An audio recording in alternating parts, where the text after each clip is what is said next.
বাবা যদি হরিনামে হাত না তোলে, ছেলে তখন জিজ্ঞেস করবে কীর্তন শুনে, বাবা সবাই তুললো, তোমার তো প্রেস্টিজ কেন, প্রশ্ন করতেই পারে।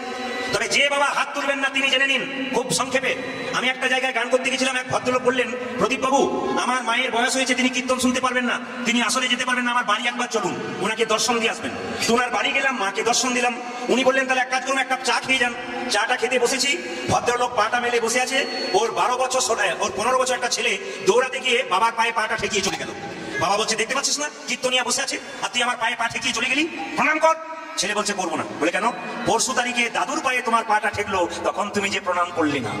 নিবেদন আপনাদের কাছে, আজকে আপনি ভদ্রলোক সাজবেন তো আপনি ভদ্রলোক বাচ্চার জন্ম দেবেন, আর আপনি ভক্ত সাজবেন তো আপনি ভক্ত বাচ্চার জন্ম দেবেন। আম গাছে আম ধরে, নিম গাছে কিন্তু আম ধরে না। নিমের মতো বাবা হবেন তো তেতো বাচ্চার জন্ম দেবেন, আর আমির মতো বাবা হবেন তো ভক্তিমান পুত্রের জন্ম দেবেন, গোবিন্দ সেবায় লিখে যাবেন। এই নিবেদন আপনাদের সামনে, কীর্তন শুনতে গেলে এইগুলো করতে হয়।